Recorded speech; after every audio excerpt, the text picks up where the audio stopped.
एक समय की बात है। पहाड़ों और जंगलों से घिरे एक छोटे से गांव में आरव नाम का एक दयालु बच्चा रहता था। उसका गांव बहुत सुंदर था, लेकिन एक बड़ी समस्या थी। गांव में पानी बिल्कुल नहीं था। कुएं सूख चुके थे, नदियां दूर थीं और खेत भी बंजर होने लगे थे। गांव वाले बहुत परेशान थे। आरव रोज सोचता, काश मैं कुछ कर पाता। एक दिन सुबह सुबह आरव जंगल में लकड़ियां लेने गया। जंगल में चारों तरफ शांति थी।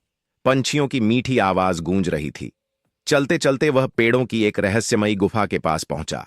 तभी उसे वहां से हल्की सी नीली रोशनी दिखाई दी। आरव डरते डरते आगे बढ़ा। जैसे ही वह पास पहुंचा, उसने देखा कि एक सुंदर जादुई परी जमीन पर गिरी हुई है।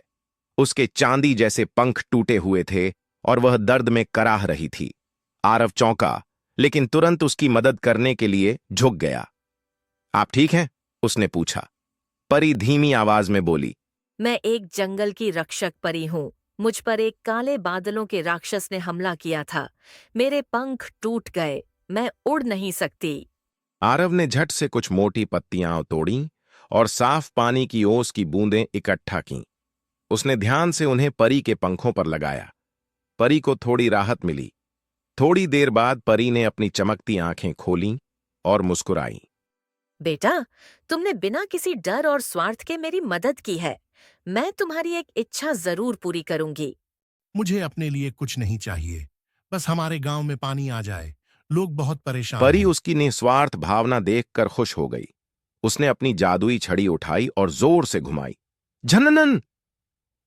अचानक आसमान में काले बादल इकट्ठा हो गए। हवा में एक मीठी खुशबू फैल गई। जंगल के पास वाले पत्थर के बीच से एक चमक निकली और वहां से एक सुंदर चमकदार झरना फूट पड़ा।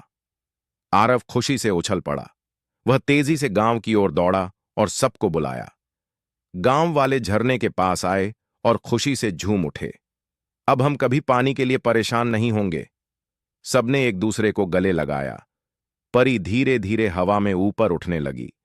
उसने कहा, आरव, याद रखना, दया सबसे बड़ा जादू है।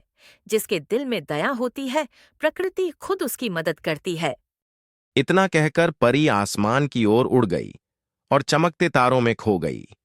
आरव ने आसमान की तरफ देखा और मन ही मन बोला, धन्यवाद जादुई परी।